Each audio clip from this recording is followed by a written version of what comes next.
Come to share. I want to put in a little plug for our new sermon series that kicking off today. We knew that this Sunday was going to be a Sunday when the youth would share, and we kind of thought that would be a standalone. And then as this sermon series developed, it became really obvious that this was really a kickoff to what we're going to be looking at this summer. So as you can see in your bulletins, the new sermon series is entitled, What's in Your Hand? And we're going to be looking at Exodus 3 and 4. And in Exodus 3, that's the account of God speaking to Moses through the burning bush. So Moses is seeing this unfolding before him, this bush that is on fire but doesn't burn up, and God himself is speaking directly to Moses.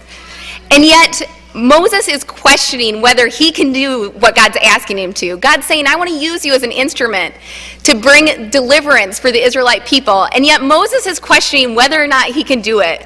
And so he's asking all these questions, what if they don't listen? What if? And he's questioning whether or not he could do something like that.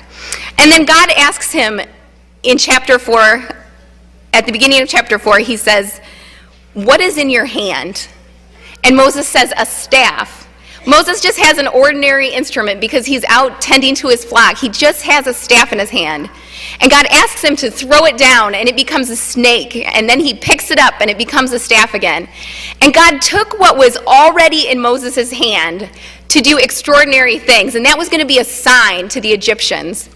And so this summer, Brad and Glenn are going to be unpacking that for us, and we're going to dig into this scripture and look at what is in our hands. We want to ask that question of each of us. What is in my hand? What ordinary thing do I have in my hand that when I couple it with God's power can do extraordinary things? So before we even left for this trip, we were asking the youth that question. What's in your hand? What are you good at? What has God gifted you with? What has he skilled you with? What are things that you do here that we can surrender before God, and then he can use those to do mighty things while we're there? And so for some, they signed up and said, I'd like to be part of the building crew. I'm good with construction. Some were going to do a soccer camp. Some were going to paint a mural.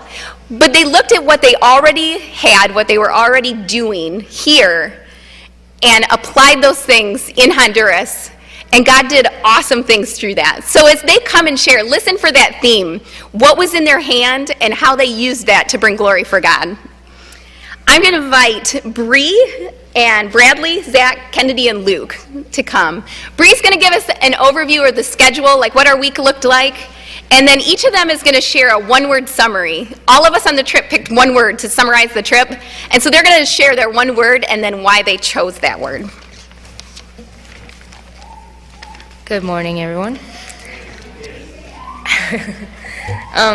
So each morning we would get up at like 5:45, and we would have breakfast, and then we'd go and have like a quiet time, and then we would head off to the school, and we would just do whatever was needed there, whether it was playing with the kids during recess or helping with centers. We'd just help out there during the day. And then we would go to lunch at the Pulperia, which is like a little store thing just down the road. And then we'd eat lunch, and then some of the kids would go back to the school and help out, and some of the kids would be done for the day, and they could go back to the house or do whatever was needed. Then in the afternoons, we did different things each day. So a couple of the days we went back to Wendell and Melanie's house and hung out or whatever.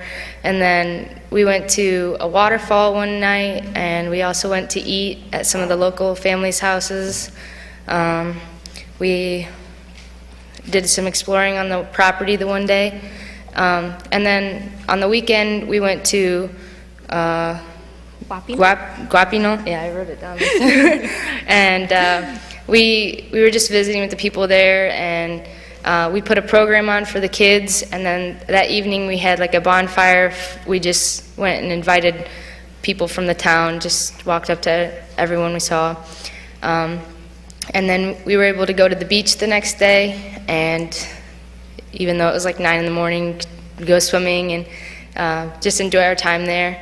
And then we helped Wendell and Melanie move, and then we came home. Go for it, Bradley. Hello.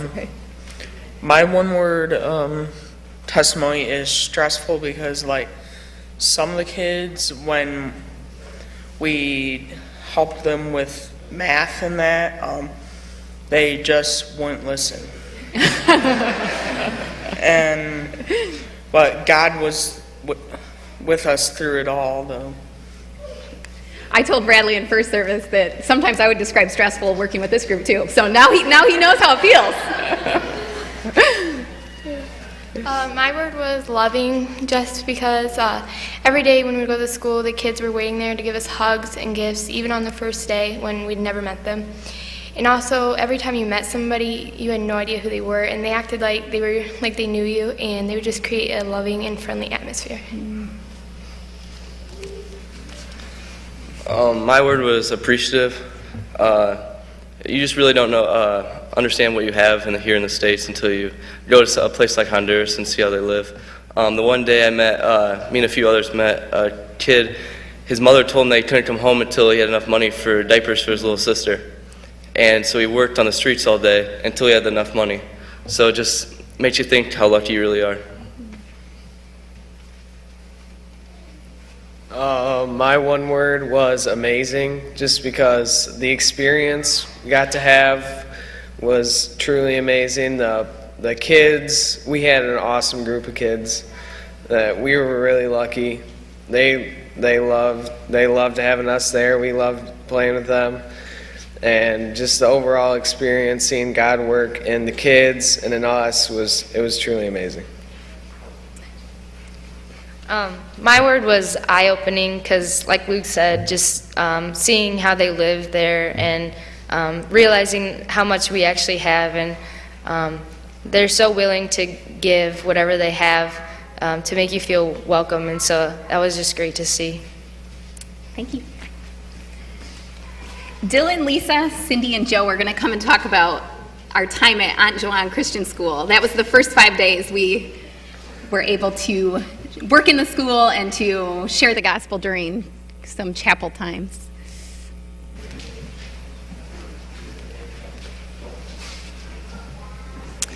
As Jamie said, we were at the Aunt Joanne School, and you can see that up there. This is where we spent our first week. And in preparation for our time down there, we had Melanie had asked if we would bring things down to introduce centers to them, which is kids working in small groups independently so that the teacher can work with students who need it and that kind of thing. So we brought down multiple suitcases full of supplies and centers, materials that they could use in the classroom.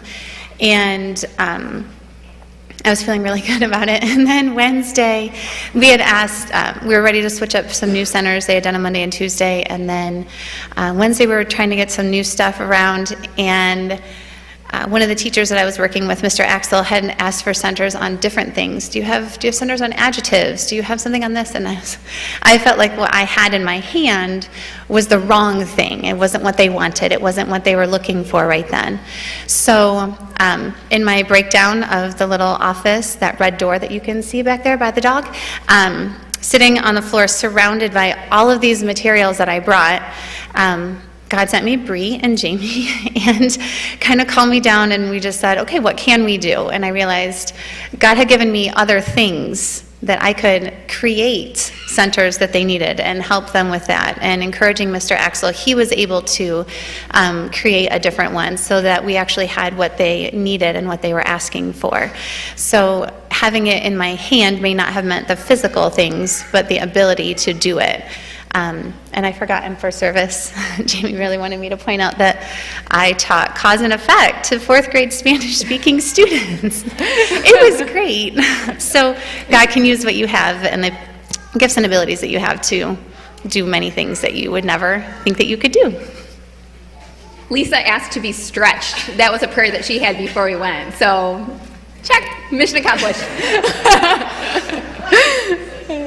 I'm going to be sharing a little bit about the centers we had there. In each classroom, we would go and divide them into 5 groups, and then at each group, we would have a different activity for them to do, and after about 10 minutes, we would rotate then. And one of my highlights was when a little girl pulled this problem out of the bag, this math problem, and her eyes got all big because she thought it was the hardest problem in the world. And I kind of laughed, and after a while I helped her figure it out, and just the light bulb going off in her mind, that was so neat to see that she actually figured it out after she thought it was a really hard problem. So that was just fun to see that happen over and over. I'm going to talk a little bit about the chapel and the songs and different things that we did in the morning when we first got to the school. We did chapel time.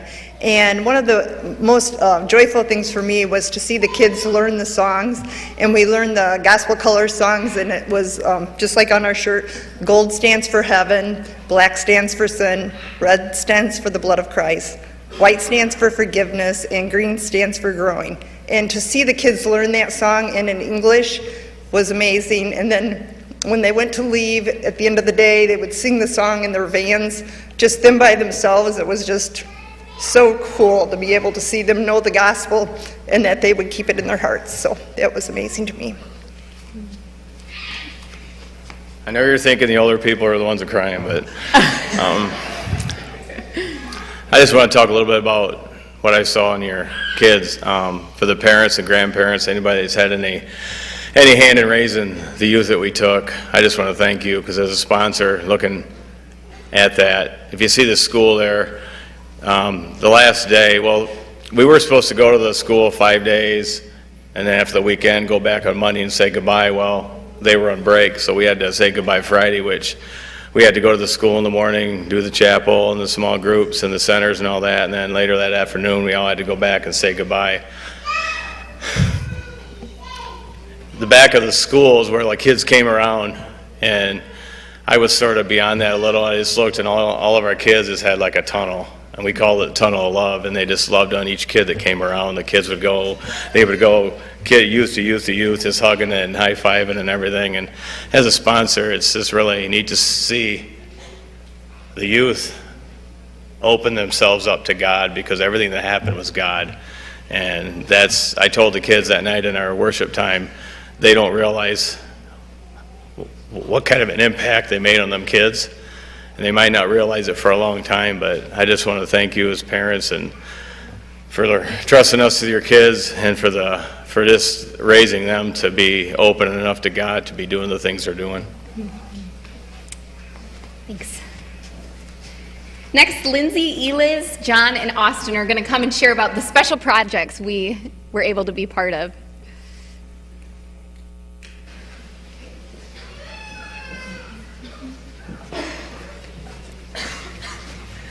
All right, so in Honduras, I had the opportunity to paint a mural at Aunt Joanne's school, and I wanted to be able to include the kids in the mural as much as I possibly could. So I decided to paint a tree with handprints as the leaves. And while painting their hands, I saw like their big smiles and how happy and excited they were. And I realized how something so common like paint to me can make such a huge difference in someone else's lives, and how important it is to use the gifts that God blessed us with to make a difference in other people's lives, no matter how small or common it may seem to us. I had the privilege to take the pictures while we were in Honduras, and I saw God working through the kids. With all the pictures that I took, I looked back on them, and I don't think I have a picture where a kid isn't smiling. And they have so little, yet they're always so happy. And even if with our youth, like they could be in a difficult moment, but they could still manage to put a smile on their face. Hey, my happy people. Buenos dias. So there it is. I was part of the construction crew. Originally going into it, Joe and I were in charge. Hey, we all have we're cool. But as one of the youth found out they couldn't go, so we had an extra ticket where we could switch a name. And last minute, the Wednesday before we left, we asked Rick Roth to come with us. And the next day he came back and told us he could, which is rare, but it was a God moment because he took over the construction crew. That's why we're all still here. And yeah, he led our crew, and we had a bunch of different little projects and a couple big projects we did. Originally, we thought that we were just going there to make some picnic tables, and which we did. We made 3 adult picnic tables and, oh, sweet, pictures. And 2 little kid ones out of pallets, which they turned out all really nice. And then they said, oh, hey, we want you to build a fence too. And the fence, you back up a slide, you're awesome. What you can't see in this picture is on the other side of the fence is a road. It drops off 8 feet. And the kids would just play. This is a playground area. And they would just play soccer, run, tag, whatever. And they'd slide and just, I don't know how they missed it all the time. But Melanie told me a couple kids she actually saw go off the edge. And, you know, as a parent, that's just like, whoo, it makes your heart stop. So that was one of my main priorities I wanted to see get done. And Rick designed this sweet-looking fence. He's not for hire, but throw a plug in for you, bro.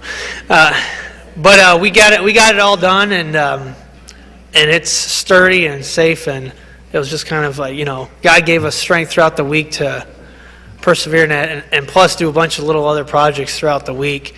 And he even started a tree house for how would you say that? Bella is Indiana's kind of in charge of the school. It's her daughter. So she was like 13 years old and always wanted a treehouse. So we kind of got to bless her in that area too. So yeah, it was a very rewarding week to see things come to light and just seeing God move. Thank you. So my job on this trip was to do computers. And I had met this guy called Edwin. He's a math teacher for the 4th graders, and it's his first year. And we had to go to Lex's compound, which was where we're staying, and we picked up a bunch of old computers, very old, like XP days. And so, yes. So we set those up, got those actually running, and we made accounts for every student, which took like a very long time because they had 4 names. And so we got that running by about Wednesday. And we had to start setting up the internet, which was probably the hardest part because we had to actually find internet. So we had set up a satellite, which, thank you, construction crew. They made a satellite stand for us. And we didn't get that working. So I left Edwin with a job to try to figure out. And it was just so nice to see that, like, Edwin wanting to start a new class for his kids, and he's only been there for a year. And I just felt it was so amazing that they let him do that with how much little they have. Thank you. Thanks. It was so neat to see these extra projects, and we recognize that some of these projects won't last forever, like the fence will eventually rot and the mural will fade, but there were a lot of eternal differences made while we did those, and a lot of opportunities to interact with the people there, and I think there will be dividends from these projects that will be eternal, so it was neat to see that. JJ, Connor Hicks, and Connor Johnson are going to come and share some God moments that they experienced while we were there.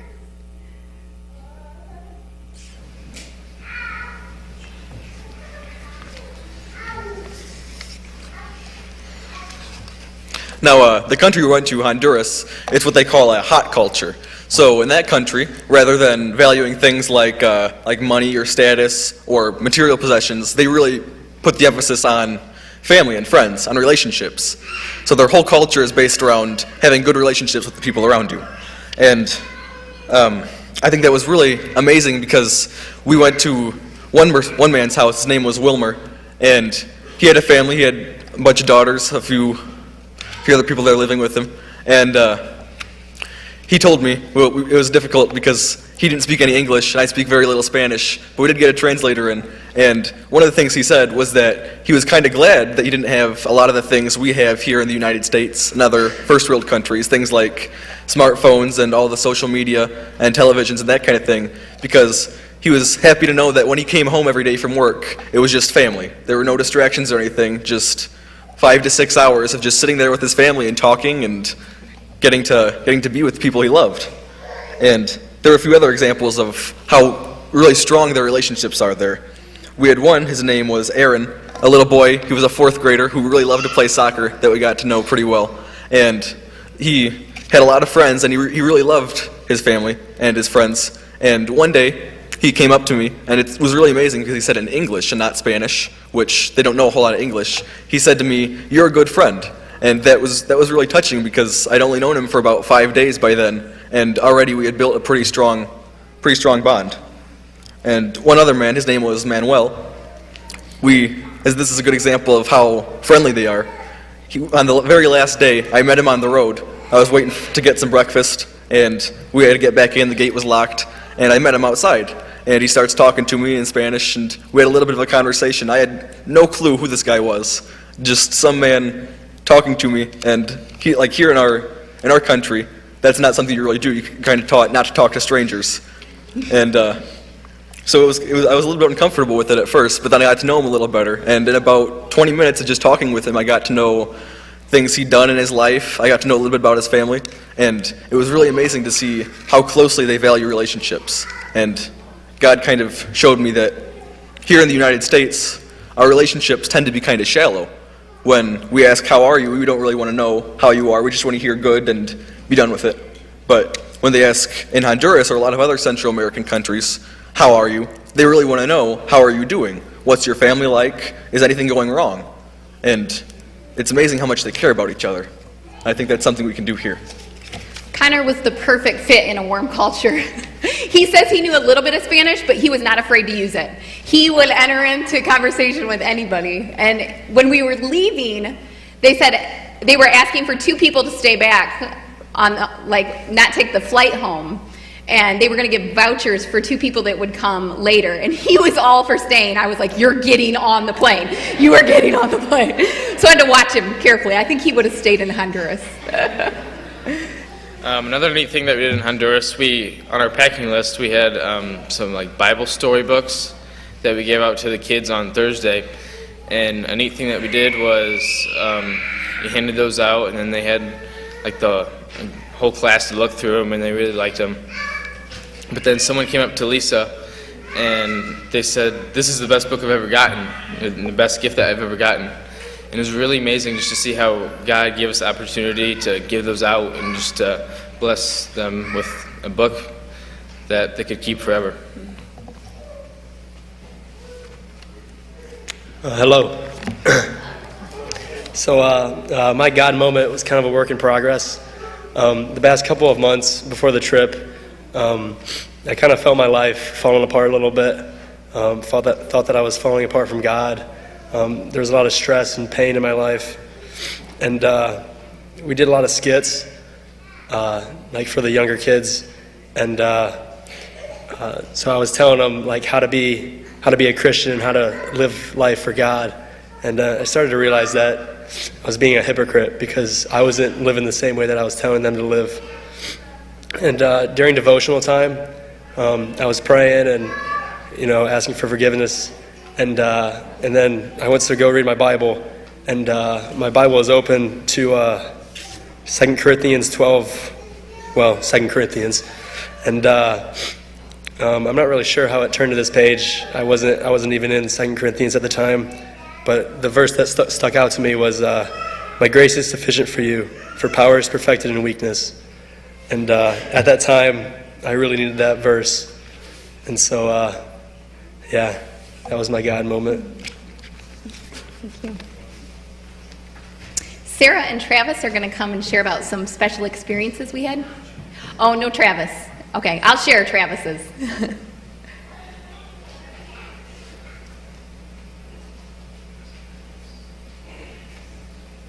Good morning.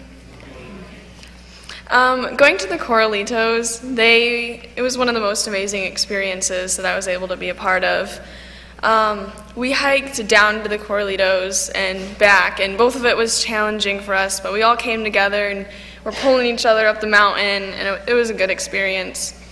But when we went down to the waterfalls at the bottom, there were some small ones that we jumped off of and trying to get used to it, and one of them, Bree jumped right before me, and she skinned her knee, and I thought it was bleeding really bad, so I started yelling. I'm like, "Oh no, Bree, she's gone down."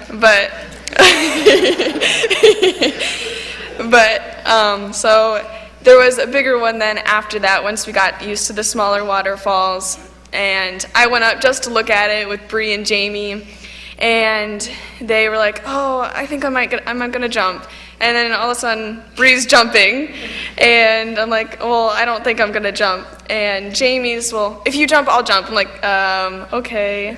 I was just gonna look, but it was good. It took a while, but Wendell said, "You got 2 minutes. You need to hurry up here."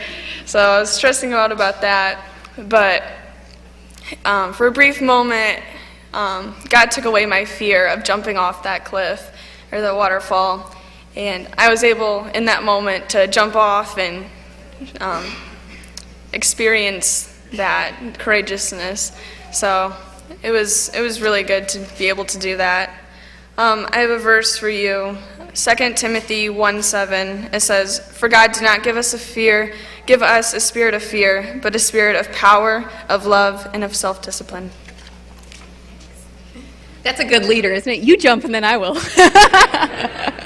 I didn't think she really would, but she did, so I had to jump. Travis shared about our times eating in homes, and he shared about the hospitality. They welcomed us so richly into their homes and fed us an awesome meal. We divided up, I think, into 5 or 6 groups.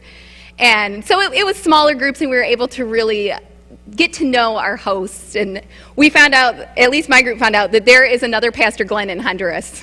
His name's Pastor Juan. But just like Pastor Glenn, he kept telling us, "Your plate's not big enough. Your plate's not heaped up enough." And we were like, "Oh, that's Glenn." But it was so neat to experience the hospitality of their culture. And it was something that I know a lot of us took home with us and have talked about how we want to be more hospitable and we want to open our homes more than what we have in the past. So that was a really neat experience for all of us.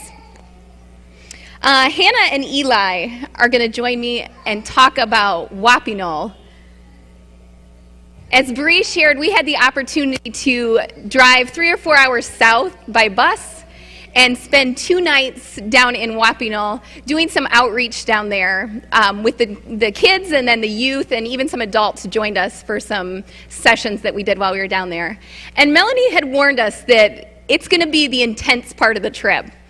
But as we traveled down the mountain, it got gradually hotter and hotter and hotter. And when we stepped off the bus, it was dirty, we were hot, it was the end of the week, so we were experiencing some exhaustion. And as soon as we stepped off, the lady told us, "Whenever you're ready, I'll tell them that you're ready to do your program." And as a leader, I was just like, "Oh my word, like we have no time to acclimate, we have no time to, set up our living area." And so we jumped right into it and did a gospel presentation that we had used in the school the days before. But by the end of that, I was feeling very hot and very tired. It was kind of just a moment of like, I think I'm done. I think I'm spent. I've given all I can give. And if you know me, you know that smiling comes kind of natural, but my smile was getting like really fake. I was struggling to keep a smile on my face. And so I was praying as I was sitting in the chair and just watching. There were kids everywhere. And I was just really honest with God and said, "God, I don't think I can give anymore. Like, I think I'm spent. I'm done." And as I watched the kids play around me, I saw there was a bigger girl over here and then a smaller girl and a little boy. And as I looked around, I could see Kendall and Callie and Lane as I looked at those children. And God just spoke to my heart. There's a Kendall and a Callie and a Lane here who have not heard the gospel. Will you give all that you have? Will you let me be the source of your joy and the source of your energy? And will you pour out so that these kids can hear the gospel too? And that was probably for me one of the most life-changing things, to see children there the way God sees all his children. I could see the love that I have for my own children. I got a glimpse of how God sees all his children. And so it's amazing how when our hearts are in the right place, how God will be the source of all that we need. And so the smile was back and the energy was back, and I just kind of recommitted to, okay, God, I'll leave it all out there.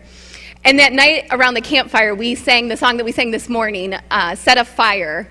And the opening words to that song are, there's no place I'd rather be than here in your love. And I think when I first stepped off the bus in Guapinol, I would not have been able to sing those and really mean it. But that night around the campfire, I was just praising the Lord and saying, God, there is no place I'd rather be, and just thanking him for this opportunity that we had to be part of sharing the gospel with kids, some that had never heard the gospel story before. So that is an experience that I will remember, and I've asked God, continue to give me those eyes to see all your people through the eyes that you have for them, through your love for them. Hannah's going to share a little bit about worship in Guapinol. When we were at Guapinol, there was a bonfire at the church we were staying at. And before the bonfire, we walked around the village and invited people who were outside to the bonfire. The bonfire was really amazing and very eye-opening. These people who have so little were standing around the fire singing and praising and thanking God for all he's done. There are also some very amazing testimonies that were shared. And even though we had no idea what they were saying at times, we could feel that powerful things were happening.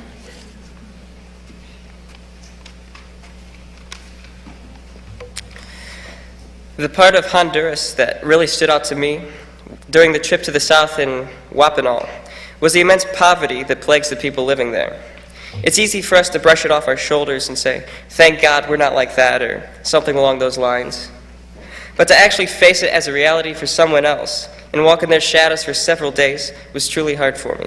When we were walking down the main street of the village to invite people to the service that we were holding that evening, the evangelist that was leading our group asked us all to stop for a moment. We stopped and prayed for Satan to be cast out of the village. We prayed that his hold on the people would be broken. We prayed that the members of the community would see the light of Jesus Christ shone through us, and that they would change their ways of sin and laziness and drunkenness. And as we were finishing our prayer, I realized that we as Christians have a huge responsibility, and not a responsibility to pour money into their community, to build things for them, or to come with material gifts. Those things are all great, and in and of themselves, it was wonderful that we had the fence built by Rick and the mural painted by Lindsay and all of the picnic tables. It was absolutely fantastic, and they needed those things. But in the end, none of that will make them children of God. Our responsibility is to set an example that mirrors Christ's evangelism, to show them godly compassion, and to give them a joy that they couldn't find even if they had everything the world has to offer. Our responsibility is to make disciples of Jesus Christ. Well, we just want to say on behalf of the youth and sponsors, thank you so much for sending us. Thank you for your prayers. Thank you for the gift of soccer balls and all the other little things that you gifted us to take. And thank you for just allowing us the opportunity to go and to be part of this amazing trip. We are going to show a slideshow right now, and during this time you can pass the envelopes and put your tear-offs in them. Enjoy.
I think we should give God a big praise offering.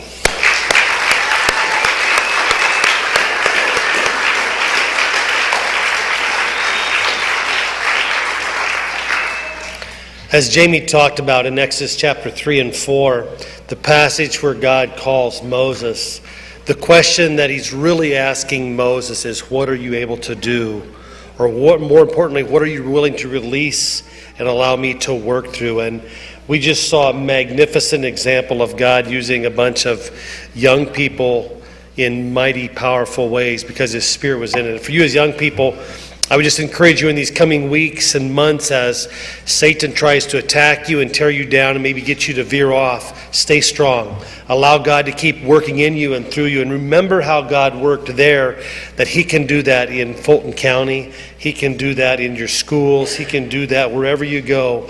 God can do great things. I want to say a big thank you to you as parents for trusting the kids with our sponsors. It's a challenge. Anytime you travel to a third world country, regardless of your age or your, no matter what, you're going to deal with some uncomfortable situations. You're going to maybe have some loose bowels now and then. You're going to have some tummy aches. You're going to have some headaches. You're going to have some homesickness. And that's all just a part of travel outside of your normal thing. And you trusted our young people, and they will have experiences that will change them forever. Thanks to our church.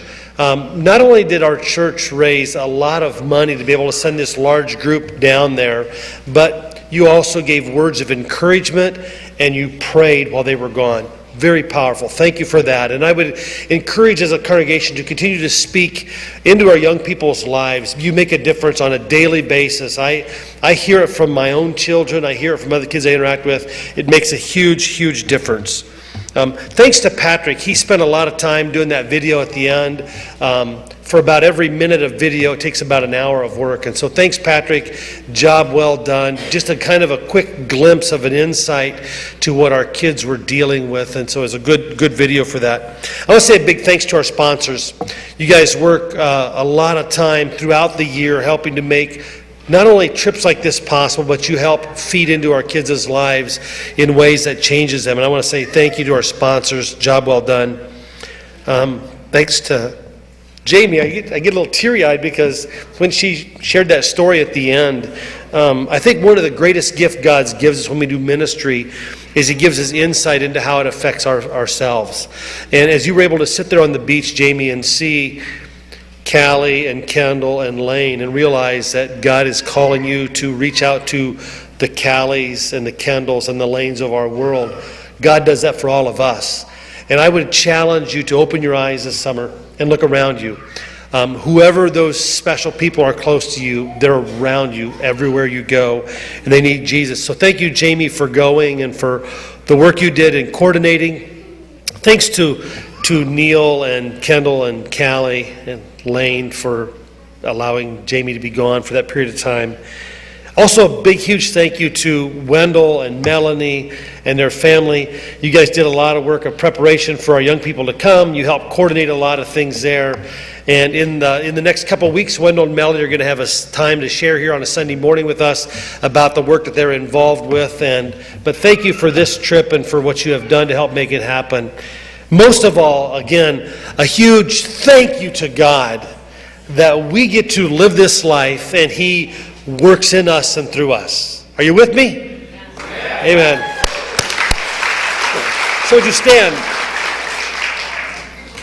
As we start off, we're really starting off this series. I want you to hold your hand up, like right or left hand. Just, recognize that when we release what we have to God, that God can do exceedingly more than we dream or imagine. To Him be majesty and power and glory, both now and forevermore. And all God's people said, amen. So before you leave, here's what I need. I need all of you people that just shared, beat it.